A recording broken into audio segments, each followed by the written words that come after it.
Hello, I'm Michael, and this is Tarot by the Tree.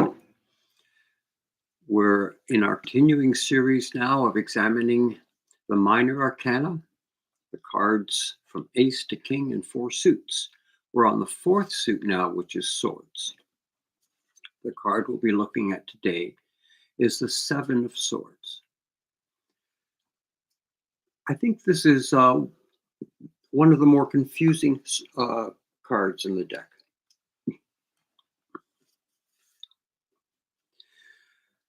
We'll take a look at swords.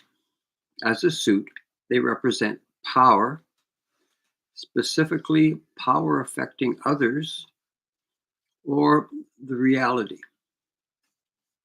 They could maybe even have an effect on what's called the zeitgeist, sort of the prevailing mood of most people. The swords have taken us on a bit of a journey, and we'll go through it quickly. The One of Swords, you have that inkling of power, and that power develops in you. Other people recognize it and confer upon you a kind of authority. Now you have to make a choice. You don't really feel prepared, fully ready. This is a new kind of authority for you. You make the choice.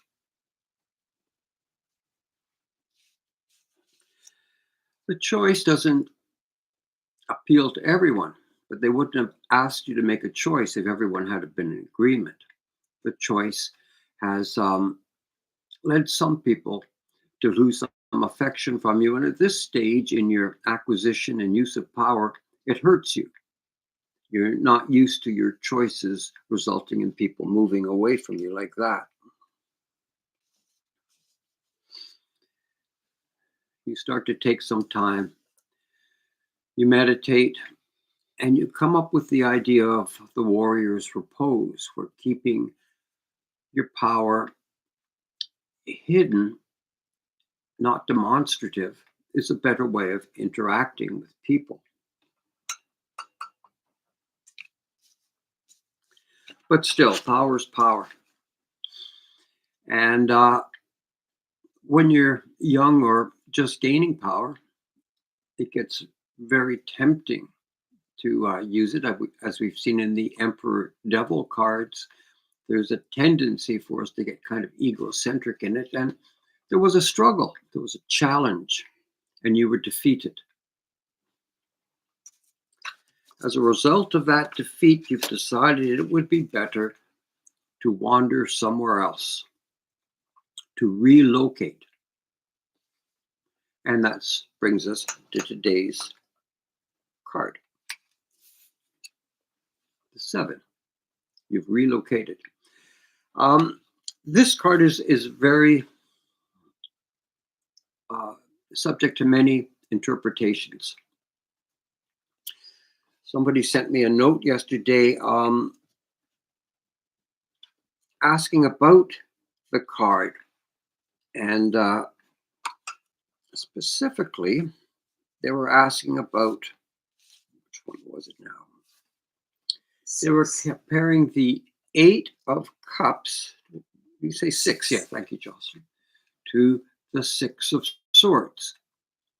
These are both cards of people wandering off, relocating. I pointed out that with the Sword card, it was because of his misuse of power. Okay. That because of his misuse of power, swords, he found it better to move away. He was perhaps he had been a little bit cruel, and that reputation wasn't going to serve him. In the Eight of Cups, it's a little different. This person has happiness, but despite what most people would say was a good enough amount of happiness, that person wanders away because they know there is something missing in their lives and their happiness will not be complete without it. They're both relocating. One person because of misuse of power, another person because of absence of happiness. The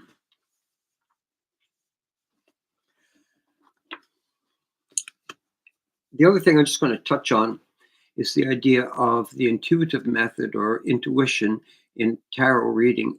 After in a few days, when we're done this series, we're going to move right into um, laying of the cards and fortune telling. And a lot of attention has been given to people's intuition, developing their intuition, and even the intuitive method. Just a note to say, all of your intuition is a great thing, and it will continue to develop, and it will be your greatest asset once you know the facts, once you know the meaning of the cards. The intuitive method is not a substitute for learning the facts. Learn the facts first, and then you can apply them, and you can play one against the other and use your intuition. You wouldn't go to a car mechanic that had no knowledge of engines but used an intuitive method. You wouldn't go to a surgeon. This system is about learning the meaning of the individual cards, the framework that we can apply them to. And your intuition will then come with learning the things you've known and applying them to the different questions that'll be asked. We're turning now to Rider-Waite and his discussion of the Seven of Swords. A man in the act of carrying away 5 swords rapidly. The 2 others of the cards remain stuck in the ground. A camp is close to hand. Divinatory meanings: design, attempt, wish, hope, confidence. Also quarreling, a plan that may fail, annoyance. And then finally, this design is uncertain in its import because the significations are widely at variance with each other. And that's what I've found. We have the knowledge in this system of being able to lay each card of the tarot deck on the tree of life or the tree of knowledge, and that will inform us as to what this card is saying. Why don't we start with describing what the card for today is. Against a golden sky, a man sneaks away from an encampment carrying stolen swords. He wears a red fur-trimmed hat that matches boots. He wears a tan tunic over blue leggings. His demeanor is furtive. It's confusing. Does this card refer to you who has succumbed to theft? Or does it refer to someone else stealing from you? And at face value, both versions are possible. The place on the tree is Netzach and the moon. I have these. Netzach. It's the link of the 2 Sphinx, his intellect and his emotion, that make this card beautiful, mobile, and powerful. This is the merger of the 2 parts of the mind. This is mental health. It's mental health plus the strength he has learned in the previous Sephira. The flip side of this Sephira is the moon card. And the moon is what happens when the 2 beasts are not linked. They revert to the primitive form. Imagination rules and unseen enemies are thought to lurk. Mental health is where this lies. This is the card that we're looking at. The Chariot, mind and emotions linked. The moon is what happens when imagination trumps intellect. And that may be a heady experience, but it is not a good path to follow. The Chariot is the successful traveler, but in the moon, we see your imagination overpowers your intellect. We're going to look to the meaning of the card. And as we mentioned yesterday, there is an aspect of like attracting like in the tarot cards in their suits. In the suit of cups, we see happiness attracts joy. And in your life, you can see the contagion of joy. Staves, ideas turn to plans. They become more concrete. Coins, money becomes wealth. Money attracts money. And swords, power becomes authority. And that may be the issue with this card. I have looked long and hard into this card and its application in tarot. And I believe that this is a sign of you stealing something, not being stolen from. You may not imagine it as theft. You may just say, this has been offered to me. This has been conferred upon me. Nobody will notice anyway. Something like that. Your new power. And we've worked our way up in the suit of swords, which is power, to the point where you abused it and left. You're in a new place. You are powerful. And because you don't have a big history here, people have to make assumptions. And it seems you are recognized as powerful. And some people think you may even be more powerful than you actually are. Your new power has attracted authority. In this new arena, people may assume you are more powerful than you are. You encourage that misconception. I mean, why not? You can assume a humility, or you can just be brutally honest, or you might find it easier to let them continue with their assumptions because it may work in your favor. Somehow, you have, in a sense, stolen someone else's power. You have an authority you didn't earn, and that's at the crux of this matter. You seem to be well able to handle a situation that you didn't work through to gain expertise in. You now have the semblance of power in a situation. You now control more than you are really entitled to. You don't realize fully what's ahead. Now, this is a common problem, and this is a result of any form of people becoming promoted and moving up the ladder, and it's called the Peter Principle. The Peter Principle is something that is almost unavoidable. It happens where you are promoted to your level of incompetence. And we see that again and again. It's a natural thing. A person is good, they move their way up, and they keep doing that until they can no longer really serve in the office. At the time, you feel rewarded.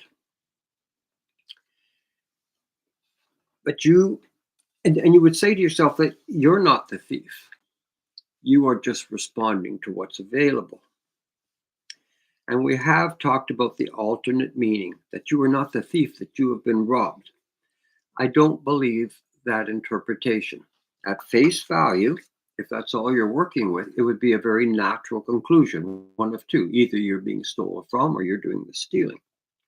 But I don't believe this answers or illustrates an aspect of power, which is swords. All of the cards of swords are teaching us aspects of power. As we gain power, the accumulation of undeserved power may come your way, and often it does.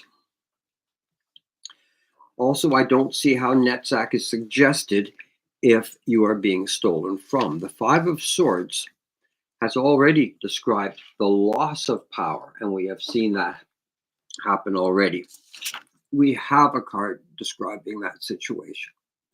So for all those reasons, I am firmly in line that with the acquisition of power, there gets to be a subtle time when you don't really realize you're taking something that you aren't entitled to. Instead, you think you're being honored. You're being given something, or you're being taken, or you were taking something that wasn't being used. You justify it, and that's what this card is about. Seeming to have power that you haven't earned, well, it's going to feel good. It's going to make you feel really proud. It's going to give you all kinds of renown and respect. Seeming to have power that you haven't earned results in having authority over something you may not understand. I saw a show yesterday about a very famous actor that we all know. He's about 70 now, and he was always renowned for being very strong and a great fighter and a battler and a warrior.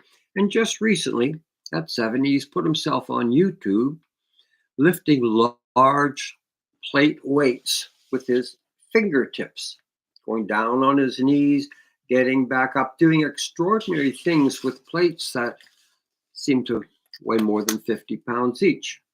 Very impressive. I've never seen anyone do that before, but that video was quickly scrutinized by people who do lift weights. And frame by frame, they point out that these have got to be plastic weights. They move in a way, they fall in a way. And this is just an idea about having something you didn't earn. What's in it for him? He's already famous for his strength, for his power. By doing this, he opens a door that one day he may have to demonstrate what he's shown. In that case, he will fail. There's something about power that we don't really accept that kind of failure or false bravado very well. There's something about strength that we don't like to allow petty weakness into it. It makes us doubt the entire aspect of faith. And there's question. And I think if we're honest, we're all going to pick the wrong answer to this. Would you rather have everyone think you are more powerful than you really are?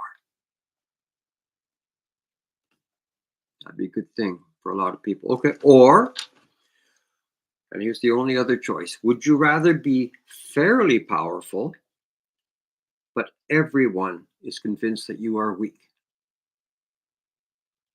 It's an interesting question.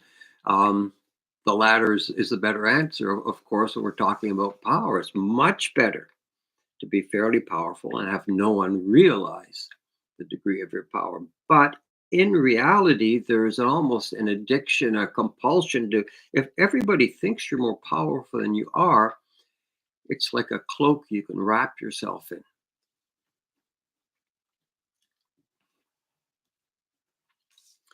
The tarot is very clear on strength. As Gandalf said in Lord of the Rings, keep it safe, keep it hidden. And that's what we see when we talk about the strength card and its alter ego in the sun. We see innocence. We see only using enough strength as necessary to get the job done. We see non-destruction, and we see a vision that does not offer any threat to anybody. And I think that's one of the aspects, the greatest aspects of strength. And the idea of stealing power undermines the whole nature of strength. Why don't we turn to some of the questions now? Is his costume foreign or unusual? His costume does look foreign and unusual. My interpretation of this is he's acting like someone else. This is not his natural state. He is in a very deep disguise he doesn't even realize. There is an immorality to what he's doing, but he will justify it in the cause of expediency. Is he worried about being caught? No. He has an entitlement that gives him solid footing, solid ground. And there are a number of cards that when you see this kind of top of the wall or smooth road, it means that he is on solid ground. His reputation makes others think that he is entitled to it. There is no doubt that this is his power, even though it's really an affectation. What does the encampment in the background represent? It represents that there are a number of people here, visitors from far and wide. There is a mingle of people here. This is many people who have arrived with reputation rather than direct knowledge of their deeds. And it's exactly this reputation that we see the Seven of Swords is after. It could be the competition from lands far and wide that is making him less confident than he should be. Why does he want this new power? For display. And again, would you rather be weak? I mean, would you rather be powerful but have everyone think you are weak, or would you rather have everybody think you are more powerful than you are? And this person is powerful, but when he looks around at all these visitors from far and wide, he seeks to increase his presumed power in the eyes of others. Is this person a thief? No, not really, at least in their mind right now. They are taking what's offered in their mind. They are saying this is a privilege of rank. They deserve it. It is offered to them. It is the best course. It wasn't being used anyway. They'll have some justification for this. What is wrong with seeming to be more powerful than you really are? Being more powerful than you seem, it's good for a lot of the time if you're that kind of person that really measures yourself in the eyes of others. So if you can make others think you're greater, you're going to feel greater. And it's most of the time is good until a dark day arrives when you have to prove yourself. You can't be strong and look like a fool at the same time. And that's the problem. You risk looking like a fool. Having a source of power is no good if you don't know how to wield it, ultimately. And I think that we're going to see as the swords progress that having power that you don't fully deserve or understand is going to be a detriment to you in the long run. If you are really powerful, why would you want to seem powerful in areas where you are just not that strong? If you're really, can I have that one more time? If you are really powerful, why would you want to seem powerful in areas where you are just not that strong? Exactly. Why would you? Fake power undermines real power. Powerful people get a sense of, as we mentioned, authority, but also confidence, and let's hope a certain morality creeps in there because they have the power to say no or to demand yes. Fake power undermines any real power. Final thoughts. Real power is limited, but limited power is still admired. A pretender, independent on how much power they have, is seen as needy, false, and weak. And I think the lesson of power is in the words of Clint Eastwood's one of his movies, where a man has to know his limitations. And I think with power, we have to know and embrace our limitations. That way, there's no surprises down the road, nobody's disappointment, and you keep your imagination and your intellect closely linked together. It's a bit of a confusing card. I hope this clears it up a bit for everybody. And we'll see you tomorrow. Bye for now.